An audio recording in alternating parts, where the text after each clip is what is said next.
It's a story they developed, but it's not a fictional made-up story. It's a story of things that actually happened, you know?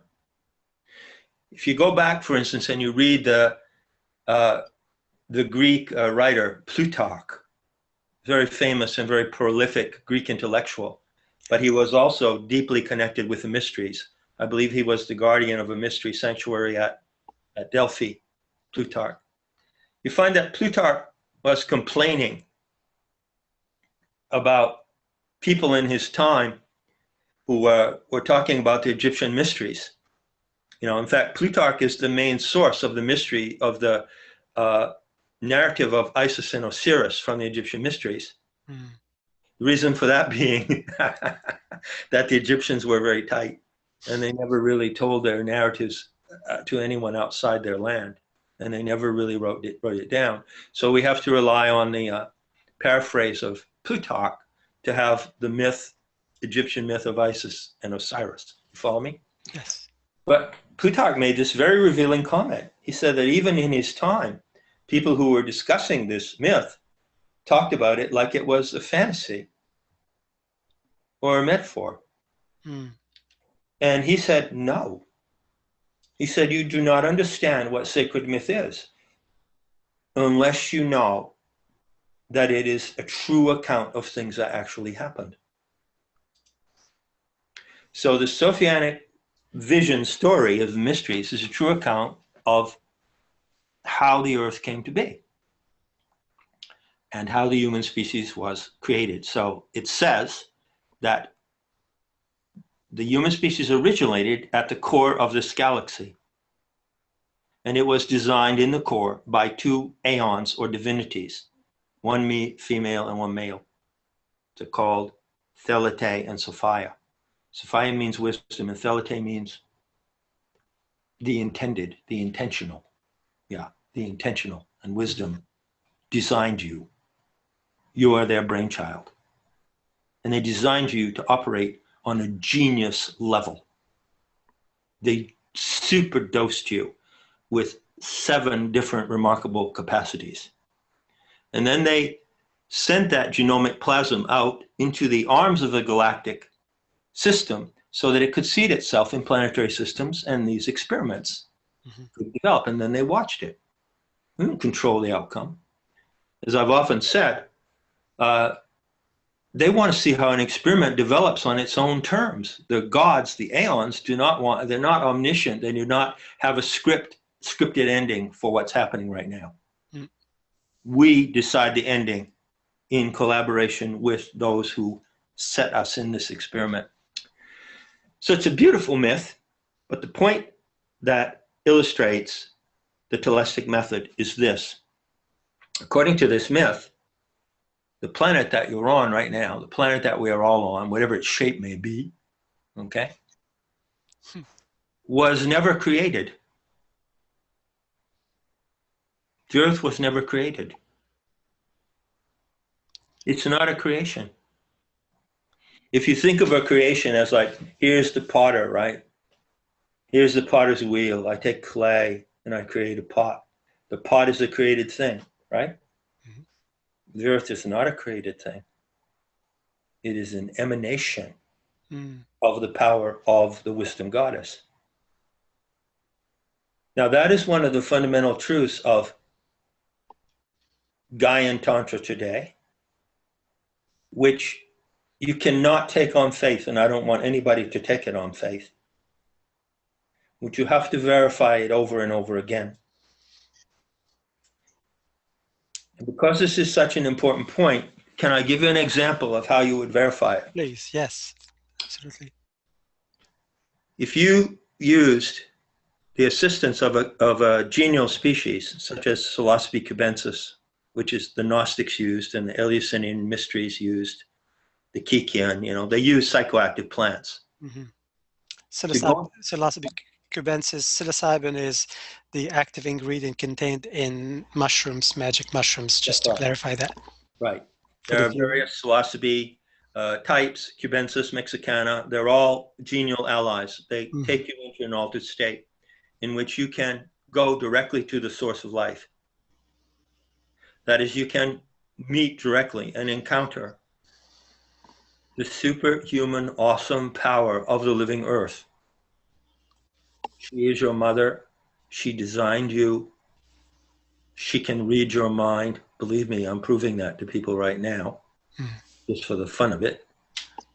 She knows everything about you from the cellular level. You don't have a life of your own. Your life is just a thread in her dream. She dreams the earth. And the evidence that you would see if you conducted a shamanic trance correctly would be like this. You would sit on the beach, for instance, and you would be in a Telestic trance. You have your eyes open. It's better if you stand, actually. You have your eyes open. You do not hallucinate. You just look at what's around you. You surrender to the power of the earth, which is the very source that gave you your life in the first place. Mm-hmm. And then you see the proof that the world, that the earth is not created. For instance, you would see that every wave that comes up on the beach is imminently guided by her power, as if it were the stroke of a brush of an artist. Nothing is done. It's all being dreamed spontaneously. Mm-hmm. If you saw a group of gulls fly over and turn in the way they turn on their wings, the way they turn on their wings, she is doing it as you see it done. This is what is called, if you want to put a fancy term on it, the vision of pure immanence. The Aeon Sophia, and this is what the Gnostics taught, this is what I teach, is immanent. She's materially immanent in the planet. She did not create the earth. She turned into it. Now, when they realized this is part of the narrative, then they went further and they understood something that is also deeply understood by Tantrikas of the Hindu cosmological schools that you will mainly find in the works of Sir John Woodruff, who wrote The Serpent Power and Shakti and Shakta. Mm-hmm. Those Tantrikas talk a lot about Shakti. Well, for us, Shakti is earth. It's the Aeon Sophia is Shakti. It's Shakti Sophia. And she is the source of your life, and therefore the path of power is to marry the force of your life back to her. You see, most people just live their lives and they spend it, and they never go back to the source that it came from. They're not concerned. It's if I gave you $10 million and said, okay, go off and you spend it and do whatever you like. But you never came back to get to know me, who's the donor of that fortune. So they encountered her directly and they learned many, many things. And this is how the Telestic method came to be. They discovered, along with, and this is compatible with the Tantrics of the Hindu mystics, that when she turned into the earth, she put on the clothing, you could say, of the material elements. The air, the wind, the dirt, the animals, the plants, the clouds, the rivers. But she remained exactly what she was in the first place. Well, what was she in the first place? She was a plasmatic torrent from the core of the galaxy that tore out of the core.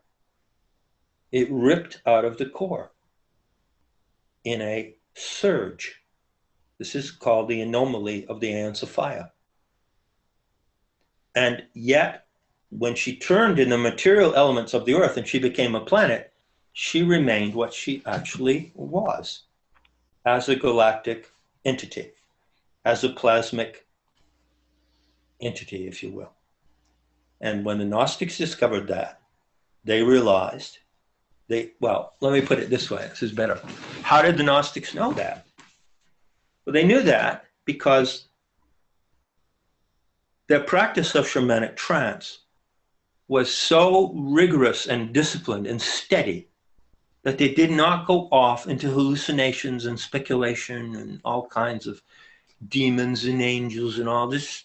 None of that. Clear, delete. They had one goal. Telestic shamanism has one goal: to encounter the naked power of the earth in its galactic and plasmic dimension, and to interact with it. So their discipline led them to the realization that the earth is a luminous body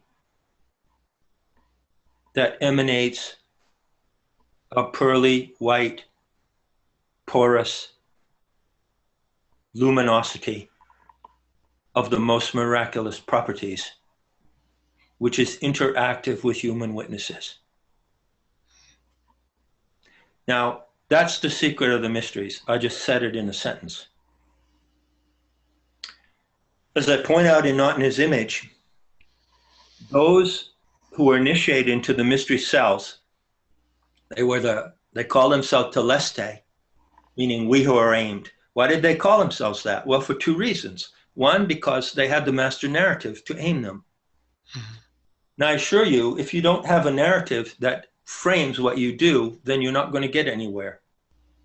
Sure. We are a storytelling species. We need the narrative. So I had the master narrative and they had the method. And the method was to go into an ecstatic trance, but to stay sober, to not hallucinate, and to look more deeply and deeply and ever more deeply into the natural world.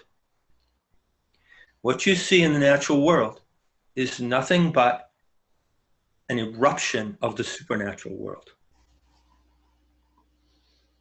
It's like as if you're standing in front of a fountain, and there's a circular pool, and then there's the basis of the fountain, and then all the water shoots out of the fountain and comes back down into the pool again.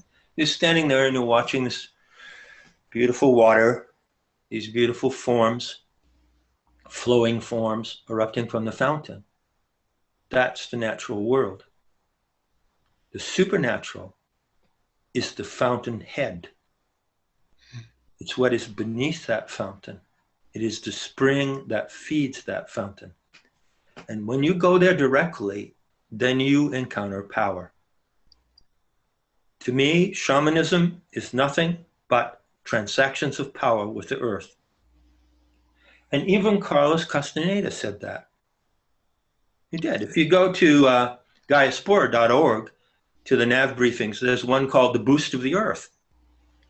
And I read a passage from Castaneda that says, where Don Genero is saying, oh yeah, well, shenanigans, let's call them shenanigans, okay? The shenanigans and antics of sorcerers, and their intricate rituals. It's all about the power of the earth, and we love her power. So the Gnostics set the example to us. They had that power of direct access to us, and they could see the organic light. And people have seen the organic light, but not everyone.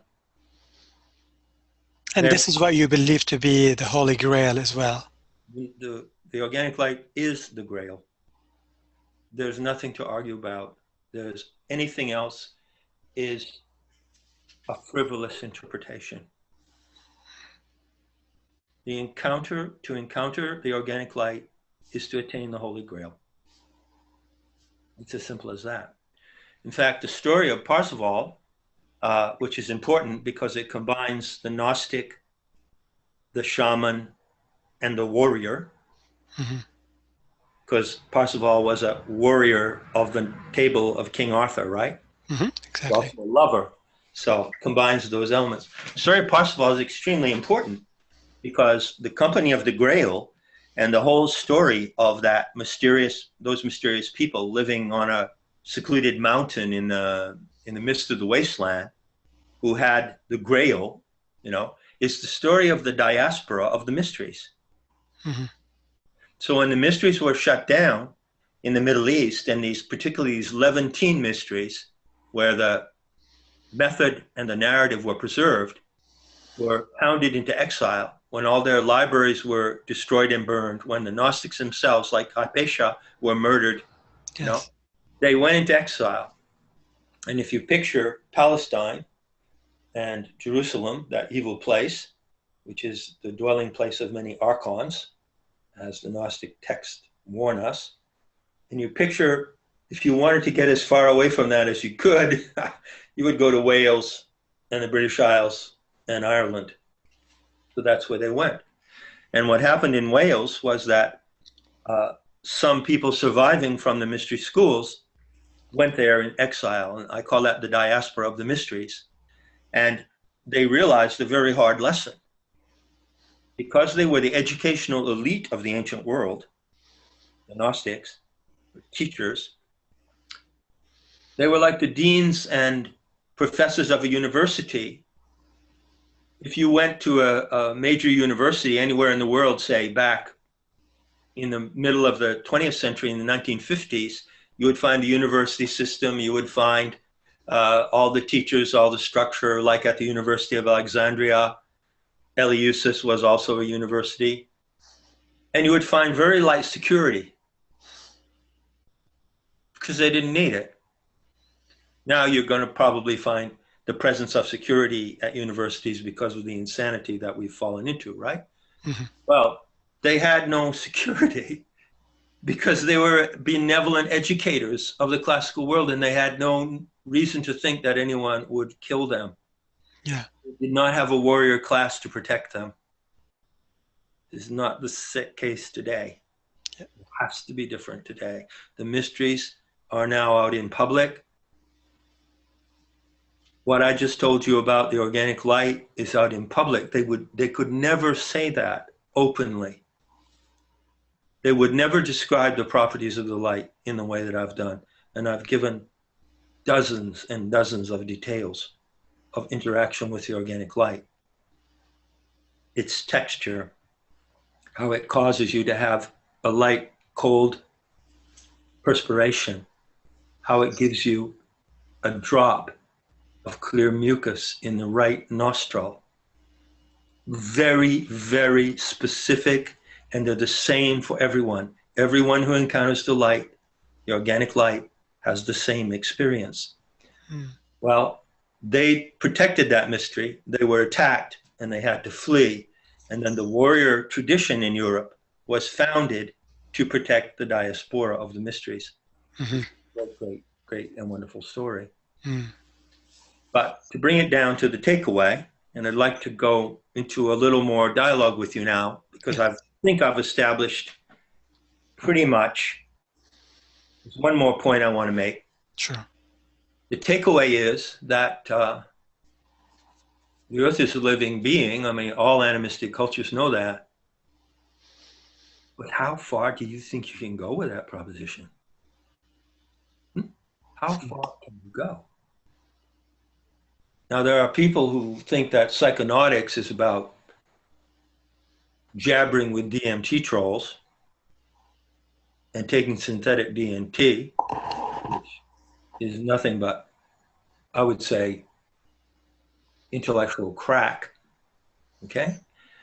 They are not aimed. There's only one place to aim, and that's to the source of life. When you aim your force and your mind and your quest to the source of life, you get to where the Gnostics got. Now, encountering the organic light, I can't guarantee it to everyone.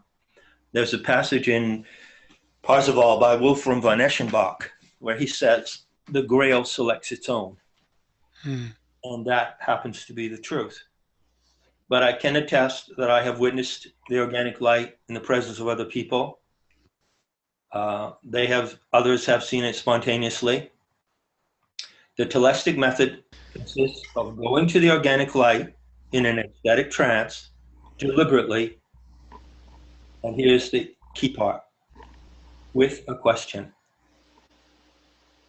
You must go with a question. So typically, before Shaktas and Gaian Tantricas, such as myself, take the mushrooms Before we go into trance, before the rush comes on, you formulate a question. I'll give you an example. Sometimes these questions are highly technical. You have to understand her mind in order to know what kind of question to put to her. No personal questions. Okay? She's extremely playful, artistic, and scientific. She likes technical questions because that reveals the knowledge of the witness. You have to bring knowledge to the knowledge she will give you. Mm-hmm. I asked this question once. This was a kicker. Show me. There's also a syntax of how you communicate with the organic light. You're getting that this is a radiance that emanates from the earth. You're getting that, right? Yep. Palpable, right? Mm-hmm. Material. It's not a flashy light that shines through space. It's soft, like marshmallow. It's deeply radiant. So go to the organic light, and I said, you can use a show me syntax. You can ask a question, and you can say, show me. So I said once, show me the carnal instrument of the third, the mirroring attention. Now that's an example of a really precise telestic question. The way that that question is formulated is extremely deliberate, and it has a syntax which is really very exact. Because what you do when you're in the presence of the organic light, which is the awesome beauty and power of the earth, stripped of its material garment, is that you come with pristine syntax. This is what the Tibetans call it. They call it in Dzogchen, yeshe. Yes. Uh-huh. Pristine syntax. You have to have pristine syntax to reach her. You can't just come and blurt out something. Okay. So you form the question, then you take the mushrooms, then you go into ecstatic trance. And when you're right planing, right at the height of the trance, you recall the question and you ask it to the light. That is absolutely all you need to know. That is the sum and essence of the Telestic method. It's easy to describe, but I can tell you that it is not easy to practice. Yeah, I would assume that. Wow, amazing. I have practiced it with a small number of people. I've had some great successes. And now that the narrative of this Aeon Sophia is in the world, since not in his image, and the Telestic method is known, the secret of the mysteries is known, well, there's an option. You know, if you want to do recreational drugs, I really don't care. If you want to be a psychonaut who just, thinks, oh, let's go explore knowledge and explore consciousness, and I don't really care. Do whatever you like. The Gnostics were tolerant. Part of their downfall was their tolerance. Mm. But I say, take a look at this option. Yeah. Amazing. So this is so wonderful, and I want to speak to the participants here. This might be new information to you.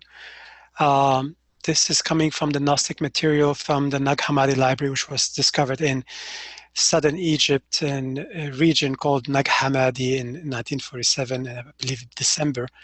And they've been translated, and they were written in Coptic, which there was a lot of ancient Greek in the Coptic. So some parts were missing, and they were discovered in a cave buried in the sand. And the farmer, I believe, discovered them. He was looking for wood to burn. Yeah. Uh-huh. And they were translated, but as I said earlier, they're not easy to understand. So John wrote a book, but it's much easier to read his book to really learn about this. It might sound like sci-fi material. It is. This is really real reality is more stranger than sci-fi, but it's very important to become exposed to this material. I have to confess, found it to be strange when I first became acquainted with it.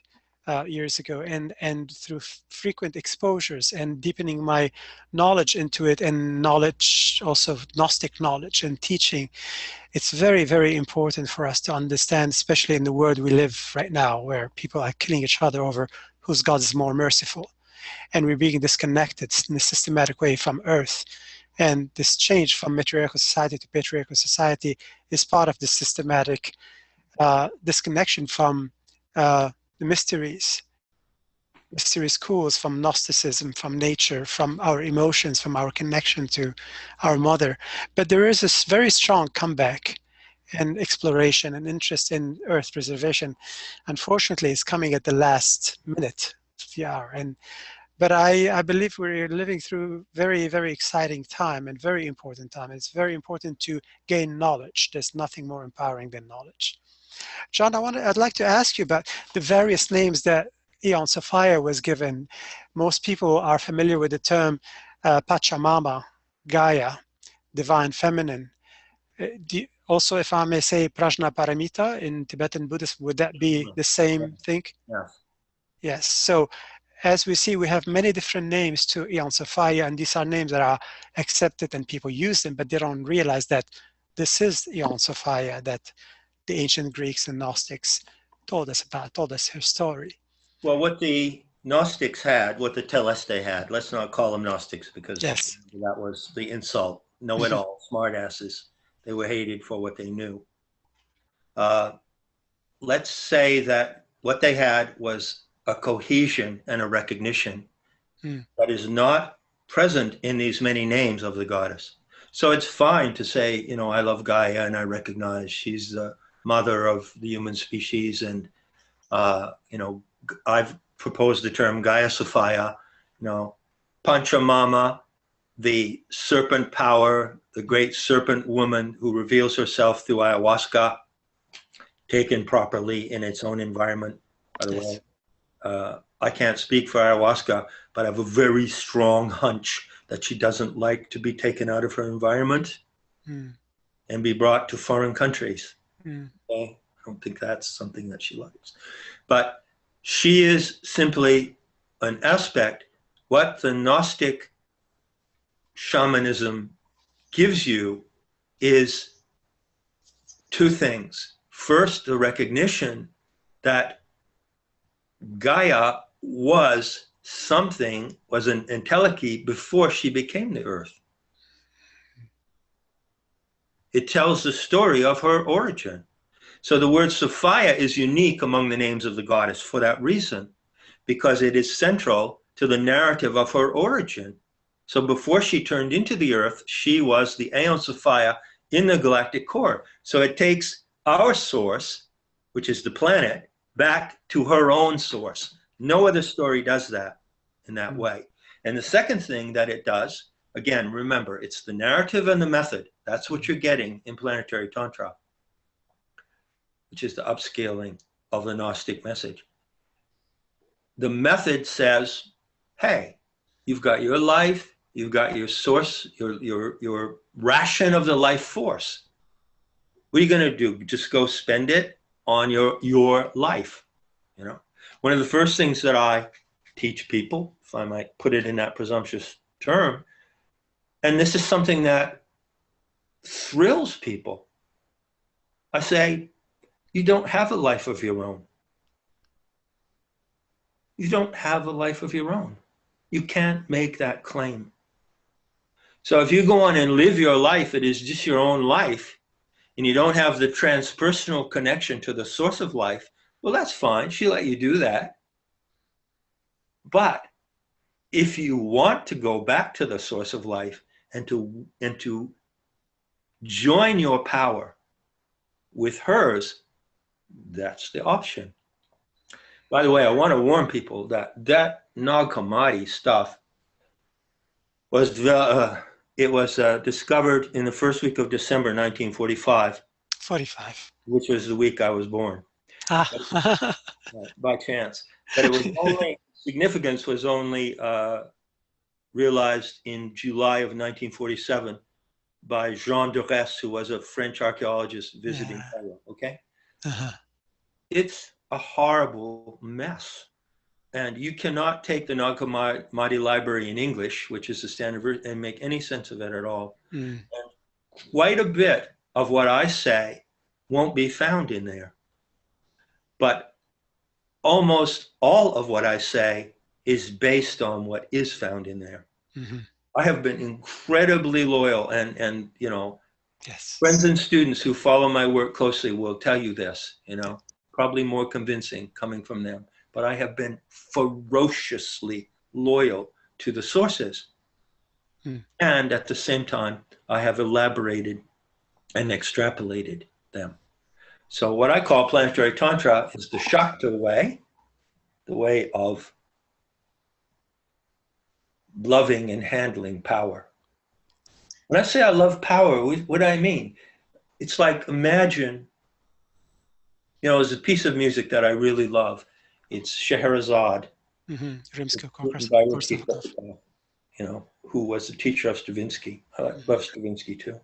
Yes. Well, take Stravinsky, take the Rite of Spring, you know, take the dancers of the Rite of Spring. Yeah. Take the principal dancer who represents the sacrifice. Mm.